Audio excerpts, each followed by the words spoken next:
Sir, ಈಗ ಮೊದಲನೇದಾಗಿ metro ರೇಟಲ್ಲಿ 5% 5% ಹೆಚ್ಚು ಮಾಡ್ತಾ ಇರುವಂಥದ್ದು ಫೆಬ್ರವರಿ 9ರಿಂದ ಜಾರಿಗೆ ಮಾಡ್ತಾ ಇದ್ದಾರೆ.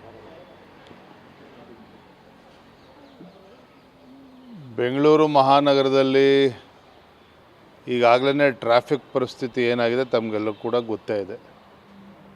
ದಿನೇ ದಿನೇ ಇವತ್ತು ಬೆಂಗಳೂರು ಮಹಾನಗರದಲ್ಲಿ ವಾಹನದ ದಟ್ಟಣೆಯಿಂದಾಗಿ ಸಂಚಾರ ಮಾಡ್ತಕ್ಕಂಥದ್ದು ಅಸಾಧ್ಯ ಅನ್ನೋ ರೀತಿಯಲ್ಲಿ ಆಗಿದೆ. ಇದ್ರ ಮಧ್ಯೆ ಮಾಸ್ ಟ್ರಾನ್ಸ್ಪೋರ್ಟ್ ಸಿಸ್ಟಮ್ ಅಂದರೆ ಮೆಟ್ರೋ ಅಂತಕ್ಕಂಥದ್ರಲ್ಲೂ ಕೂಡ ಈ ರೀತಿ ದರ ಏರಿಕೆನ ಜಾಸ್ತಿ ಮಾಡಿಕೊಂಡು ಈ ರೀತಿ ಹೊರಟ್ರೆ ಮಹಾನಗರ ಜನತೆಗೂ ಕೂಡ ಇದು ಹೊರೆ ಆಗ್ತದೆ. ಅಷ್ಟೇ ಅಲ್ಲ, ಬೆಂಗಳೂರು ಪರಿಸ್ಥಿತಿ ಇನ್ನೂ ಕೂಡ ಬಿಗಡಾಯಿಸುತ್ತೆ.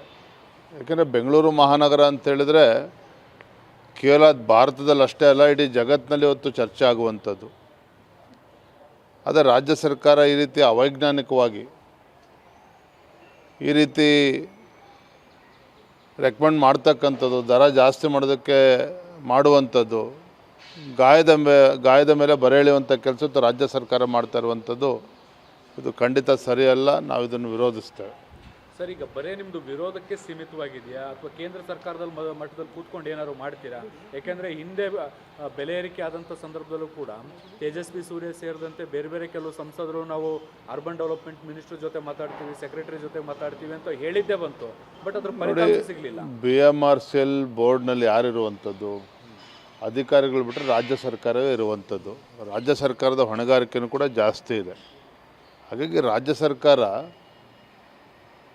ಬರೀ ಮೆಟ್ರೋ ವಿಚಾರದಲ್ಲಿ ಅಷ್ಟೇ ಅಲ್ಲ, ಯಾವ ರೀತಿ ಎಕ್ಸೈಸ್ ಡ್ಯೂಟಿ ಇರ್ಬೋದು, ಬೇರೆ ವಿಚಾರದಲ್ಲೂ ಕೂಡ ಸ್ಟ್ಯಾಂಪ್ ಡ್ಯೂಟಿ ಜಾಸ್ತಿ ಮಾಡಿರುವಂಥದ್ದು, ಎಲ್ಲ ವಿಚಾರದಲ್ಲೂ ಕೂಡ ಕಳೆದ 2.5 ವರ್ಷದಲ್ಲಿ ರಾಜ್ಯದ ಜನರಿಗೆ ಬರೆ ಎಳೆಯುವಂಥ ಕೆಲಸವನ್ನೇ ಮಾಡ್ಕೊಂಡು ಬರ್ತಾ ಇದ್ದಾರೆ. ಮೆಟ್ರೋ ವಿಚಾರದಲ್ಲೂ ಕೂಡ ಇದೇ ರೀತಿ ಮುಂದುವರಿಸಿದ್ದಾರೆ.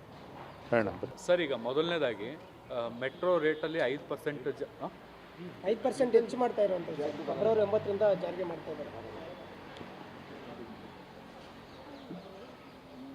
ಬೆಂಗಳೂರು ಮಹಾನಗರದಲ್ಲಿ ಈಗಾಗಲೇ ಟ್ರಾಫಿಕ್ ಪರಿಸ್ಥಿತಿ ಏನಾಗಿದೆ ತಮಗೆಲ್ಲ ಕೂಡ ಗೊತ್ತೇ ಇದೆ.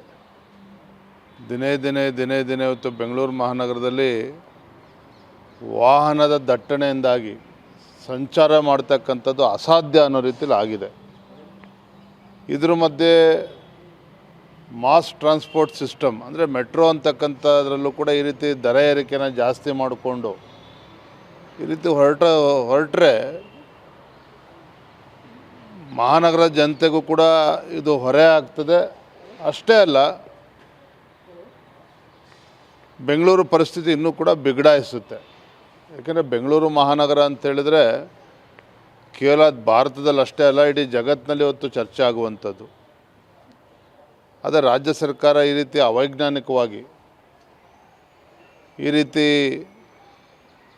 ರೆಕಮೆಂಡ್ ಮಾಡ್ತಕ್ಕಂಥದ್ದು, ದರ ಜಾಸ್ತಿ ಮಾಡೋದಕ್ಕೆ ಮಾಡುವಂಥದ್ದು, ಗಾಯದ ಮೇಲೆ ಬರೆ ಎಳೆಯುವಂಥ ಕೆಲಸ ರಾಜ್ಯ ಸರ್ಕಾರ ಮಾಡ್ತಾ ಇರುವಂಥದ್ದು ಇದು ಖಂಡಿತ ಸರಿಯಲ್ಲ. ನಾವು ಇದನ್ನು ವಿರೋಧಿಸ್ತೇವೆ.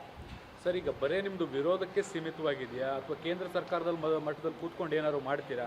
ಯಾಕೆಂದರೆ ಹಿಂದೆ ಬೆಲೆ ಏರಿಕೆ ಆದಂಥ ಸಂದರ್ಭದಲ್ಲೂ ಕೂಡ ತೇಜಸ್ವಿ ಸೂರ್ಯ ಸೇರಿದಂತೆ ಬೇರೆ ಕೆಲವು ಸಂಸದರು ನಾವು ಅರ್ಬನ್ ಡೆವಲಪ್ಮೆಂಟ್ ಮಿನಿಸ್ಟರ್ ಜೊತೆ ಮಾತಾಡ್ತೀವಿ, ಸೆಕ್ರೆಟರಿ ಜೊತೆ ಮಾತಾಡ್ತೀವಿ ಅಂತ ಹೇಳಿದ್ದೇ ಬಂತು.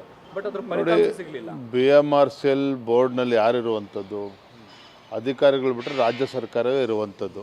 ರಾಜ್ಯ ಸರ್ಕಾರದ ಹೊಣೆಗಾರಿಕೆಯೂ ಕೂಡ ಜಾಸ್ತಿ ಇದೆ. ಹಾಗಾಗಿ ರಾಜ್ಯ ಸರ್ಕಾರ ಬರೀ ಮೆಟ್ರೋ ವಿಚಾರದಲ್ಲಿ ಅಷ್ಟೇ ಅಲ್ಲ, ಯಾವ ರೀತಿ ಎಕ್ಸೈಸ್ ಡ್ಯೂಟಿ ಇರ್ಬೋದು, ಬೇರೆ ವಿಚಾರದಲ್ಲೂ ಕೂಡ ಸ್ಟ್ಯಾಂಪ್ ಡ್ಯೂಟಿ ಜಾಸ್ತಿ ಮಾಡಿರುವಂಥದ್ದು, ಎಲ್ಲ ವಿಚಾರದಲ್ಲೂ ಕೂಡ ಕಳೆದ 2.5 ವರ್ಷದಲ್ಲಿ ರಾಜ್ಯದ ಜನರಿಗೆ ಬರೆ ಎಳೆಯುವಂಥ ಕೆಲಸವನ್ನೇ ಮಾಡ್ಕೊಂಡು ಬರ್ತಾ ಇದ್ದಾರೆ. ಮೆಟ್ರೋ ವಿಚಾರದಲ್ಲೂ ಕೂಡ ಇದೇ ರೀತಿ ಮುಂದುವರಿಸಿದ್ದಾರೆ. ಹೇಳ